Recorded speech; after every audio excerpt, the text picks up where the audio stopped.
Oh man, थोड़ा जल्दी चलो ना तुम। साहब कैसे चले, ये ट्रैफिक तो देखो, अब ये कार है उड़कर तो नहीं जाएगी। वो तो मुझे भी पता है, मगर तुम फटाफट चलने की कोशिश करो। शिट यार, ये मुंबई का ट्रैफिक भी ना, मेरी ट्रेन मिस हो जाएगी। मुझे हर हाल में कल सुबह नासिक पहुंचना है। काय को खाली पीली चिल्लम चिल्ली कर रहे हो मैन? अगर इतना ही जरूरी काम था तो ऑफिस से समय से निकलना था, मगर नहीं, तुमको तो अपना ऑफिस भी जरूरी है। रोजी, मेरा दिमाग वैसे ही खराब हो रहा है, तुम मुझे मत सिखाओ क्या करना है। तुम नेट पर देखो ट्रेन का क्या स्टेटस है। जोसेफ को गुस्से में देखकर रोजी चुपचाप अपने मोबाइल में ट्रेन का स्टेटस देख रही थी, तो उसने देखा ट्रेन बांद्रा स्टेशन छोड़कर आगे के लिए निकल चुकी थी। मैन, ये ट्रेन तो गया। दोबारा चेक करो, देखो नासिक के लिए कोई और ट्रेन है क्या। ये ट्रेन निकल गई। शिट, मुझे कुछ समझ में नहीं आ रहा कि अब क्या करें। मेरी कल सुबह की अर्जेंट मीटिंग है। रोजी ने अपने मोबाइल में देखा कोई और ट्रेन नहीं थी, तो जोसेफ गुस्से में रोजी के ऊपर चिल्लाने लगा, जबकि उस बेचारी की कोई गलती नहीं थी। उन दोनों को लड़ते देख ड्राइवर, जो अब तक उन लोगों की बातें सुन रहा था, बैक व्यू मिरर में देखते हुए बोला, एक बात बोलूं साहब? अब तू भी बोल ले। प्लीज जोसेफ, काम डाउन, एक बार सुन तो लो वो क्या कह रहा है। जोसेफ गुस्से में ड्राइवर की तरफ देख रहा था। ड्राइवर ने धीरे से डरते हुए कहा, साहब, आपकी बुकिंग बांद्रा स्टेशन की है। वहां पहुंचने के बाद आप एक बार पेमेंट कर देना, उसके बाद मैं अपना जीपीएस ट्रैकर बंद करके आपको नासिक ले चलूंगा। अभी 1 बज रहा है, सुबह के 5, साढ़े 5 बजे तक हम लोग नासिक पहुंच जाएंगे। Are you mad? पूरी रात कार का सफर बहुत थकाने वाला होता है, और उसमें रिस्क भी तो है। तुम दिन भर से गाड़ी चला रहे हो, थके हुए होंगे ना। रे बाबा, रात को सफर नहीं करेंगे। वैसे तुम्हारा आइडिया अच्छा है, और मेरे पास कोई ऑप्शन नहीं है। मैं आगे बैठता हूँ, गाने सुनते हुए चलेंगे। जब तुम्हें थकान लगे तो थोड़ी देर गाड़ी मैं चला लूंगा। जोसेफ, वो जीपीएस ट्रैकर बंद करने को कह रहा है। किसी को क्या पता कि हम लोग इसके साथ ट्रैवल कर रहे हैं। कुछ ऊंच नीच हो गई तो क्या होगा। वैसे भी आजकल कितने सारे केस सुनने में आते हैं। तुम जरा ये क्राइम पेट्रोल देखना बंद करो। देखो कितना शरीफ है, खुद ही हमारी मदद करना चाहता है। रात के वक्त कार का सफर करने का रोजी का बिल्कुल भी मन नहीं था, मगर जोसेफ की जिद के आगे उसकी एक ना चली और वे लोग नासिक के लिए निकल गए। जोसेफ और ड्राइवर बातें कर रहे थे, और दिन भर की थकान के कारण पीछे वाली सीट पर अकेली बैठी रोजी की नींद लग गई। जैसे ही ड्राइवर ने देखा रोजी सो गई, उसके चेहरे पर रहस्यमयी मुस्कुराहट आ गई थी। वो बार बार उसी की ओर देख रहा था। जोसेफ इन सब से बेखबर गाड़ी में चल रहे गाने का लुत्फ ले रहा था। ये शाम मस्तानी मदहोश किए जाए, मुझे दूर कोई खींचे तेरी ओर लिए जाए। कुछ देर बाद गाड़ी हाईवे पर रुकी। जैसे ही गाड़ी रुकी, रोजी घबरा कर उठी और वो ड्राइवर और जोसेफ को देखने लगी, मगर उसे कार में कोई भी नजर नहीं आया। पूरी रोड सुनसान पड़ी थी। जंगल के बीचों बीच सड़क पर खड़ी कार को देख वो घबरा गई। वो कार के कांच में से ही इधर उधर देख रही थी। उसे जोसेफ कहीं नजर नहीं आया। जैसे ही वो घबराकर कार से बाहर आई, उसे अपने कंधे पर किसी के हाथ के होने का एहसास हुआ। वो जोर से चीखी। उसके सामने एक भयानक औरत खड़ी हुई थी, जो देखते ही देखते उसके शरीर में समा गई। उसकी चीख सुन जोसेफ उसके पास आया। क्या हुआ? जोसेफ, जोसेफ तुम कहाँ थे? वो औरत कहाँ गई? कौन औरत? यहाँ तो कोई नहीं है। अरे हम वहाँ सामने चाय की गुमटी पर चाय पी रहे थे। तुम सो रही थी इसलिए तुम्हें नहीं जगाया। कहते हुए उसने चाय की गुमटी की तरफ इशारा किया, तो रोजी हैरान रह गई, क्योंकि थोड़ी देर पहले वहां पर कुछ भी नहीं था। पूरा रोड खाली था।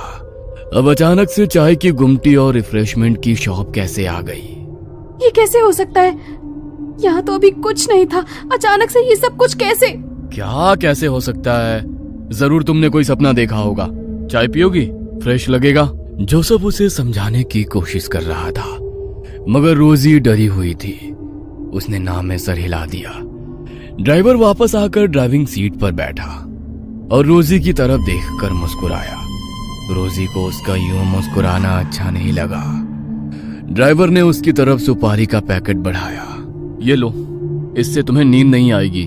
जोसेफ के कहने पर बेमन से रोजी ने वो सुपारी अपने मुंह में डाली तो रोजी को तेज इत्र की खुशबू आई और उसे ऐसा लगा कि कोई उसके बगल में आकर बैठा है, मगर वहां पर कोई नहीं था। पूरी रात वो डरी सहमी बैठी रही। वे लोग सुबह सुबह नासिक पहुंच गए।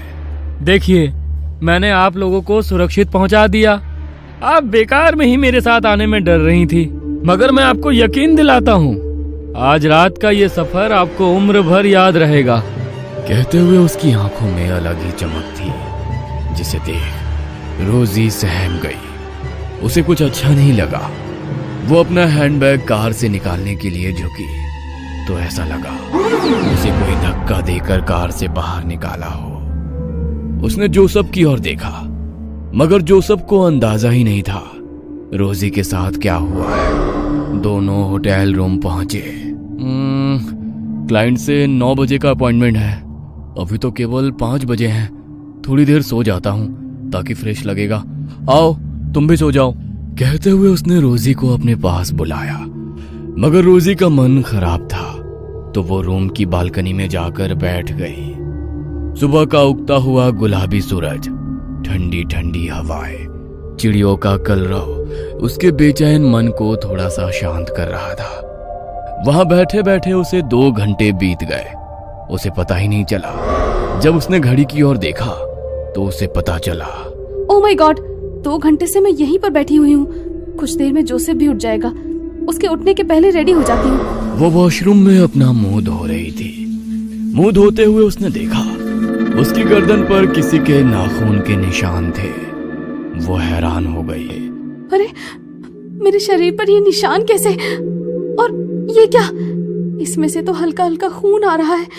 मतलब ये ताजा निशान है। कैसे आ गए ये निशान? कुछ समझ में नहीं आ रहा है।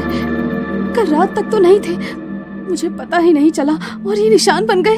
वो उन निशानों को देख ही रही थी कि उसे जोसेफ की आवाज सुनाई दी। रोजी, पिछले 1 घंटे से वॉशरूम में क्या कर रही हो? मुझे भी तैयार होना है, क्लाइंट हमारा वेट कर रहा होगा। जोसेफ की बात सुनकर रोजी हैरान हो गई कि वो अभी तो वॉशरूम आई थी।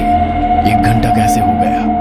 वो केवल मुंह धोकर बिना नहाए ही वॉशरूम से बाहर निकल गई और ड्रेसिंग टेबल के सामने खड़े होकर अपने बालों को संवार रही थी। तभी जोसेफ रेडी होकर उसके पीछे खड़ा था। रोजी, क्या हुआ? तबीयत ठीक नहीं है क्या? पिछले आधे घंटे से देख रहा हूँ तुम कांच के सामने केवल हेयर ब्रश लिए खड़ी हो। क्या हुआ है, बोलो। जोसेफ की बात सुनकर जैसे ही रोजी ने देखा, जोसेफ रेडी था, मगर रोजी का तैयार होना बाकी था। यहाँ तक कि उसने कपड़े भी नहीं बदले थे। उसे समझ नहीं आया कि केवल कांच के सामने खड़े खड़े इतना समय कैसे निकल गया। रोजी, तुम्हारी तबीयत ठीक नहीं लग रही है। शायद रात में ट्रैवल किया है, इसलिए तुम्हें अनईजी लग रहा है। नासिक पहुंचकर भी मैंने कहा था थोड़ी देर आराम कर लो, मगर तुम बालकनी में बैठी थी। अब ऐसा करो, तुम आराम करो, मैं क्लाइंट से मिलकर आता हूँ। कहते हुए जोसेफ रूम से बाहर चला गया। होटल के उस बड़े से कमरे में रोजी अकेली थी। वो अभी भी वही ड्रेसिंग टेबल के सामने बैठी थी। उसकी आंखों के नीचे काले घेरे नजर आने लगे। वो वहां से जैसे ही उठी, आईने में से एक हाथ बाहर आया और उसने रोजी का गला दबाया। वो डरते हुए पलटी। कौन है? कौन है यहाँ पर? कांच में उसे उसी भयानक औरत की शक्ल नजर आ रही थी जो उसे रास्ते में मिली थी। रोजी डरते हुए कांच से 2 कदम दूर हटी, मगर वो औरत रोजी के और करीब आ गई। कौन हो तुम? कल रात से मेरा पीछा क्यों नहीं छोड़ रही हो? चली जाओ यहाँ से, प्लीज चली जाओ। कहते हुए रोजी अपने आसपास रखे हुए सामान से उस औरत पर वार करने लगी, मगर उस पर उन वारों का कोई असर नहीं था। वो धीरे धीरे रोजी की तरफ आगे बढ़ रही थी। रोजी पलंग पर जा गिरी।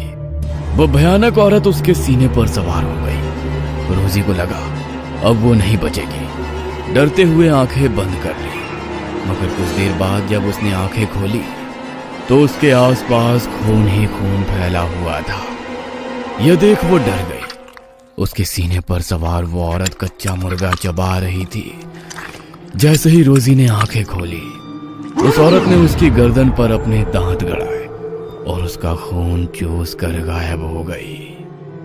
तभी दरवाजे की घंटी बजी। बाहर जोसेफ था। रोजी ने दरवाजा नहीं खोला तो वो रिसेप्शन से मास्टर की लेकर आया और रूम का दरवाजा खोला। रोजी रूम के एक कोने में डरी सहमी सी बैठी हुई थी। हे रोजी, क्या हुआ तुमको? और ये तुम्हारे कपड़ों पर खून कैसे? कुछ तो बोलो, क्या हुआ है तुम्हें? मुझे डर लग रहा है, कुछ तो बोलो। जोसेफ के बार बार पूछने के बावजूद रोजी कुछ भी कहने की स्थिति में नहीं थी। जोसेफ ने तुरंत रूम सर्विस को कॉल किया। सभी उसकी हालत देखकर हैरान थे। सीसीटीवी फुटेज में भी कुछ नजर नहीं आया। जोसेफ ने रोजी के कपड़े बदले और उसे अपने साथ वापस मुंबई लेकर आ गया। वो खून चूसने वाली चुड़ैल ब्लड सकर अब उसके साथ हर वक्त रहती। वो किसी को भी नजर नहीं आती, वो सिर्फ रोजी को ही नजर आती थी। रोजी उसके सामने आने के बाद अजीब व्यवहार करती थी। धीरे धीरे उसका शरीर सूखता जा रहा था। जोसेफ उसे लेकर कई डॉक्टर के पास भी गया, मगर किसी भी डॉक्टर के पास उसका कोई इलाज नहीं था। तब किसी ने उसे रोजी को चर्च ले जाने की सलाह दी। ब्लड सकर, ये क्या होता है? ये वो खून की प्यासी आत्माएं हैं जो अनंत काल तक इस धरती पर रहेंगे।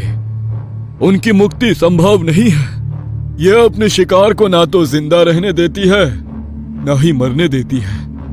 इससे छुटकारा पाने का केवल एक उपाय है कि इसे किसी और के ऊपर छोड़ दिया जाए।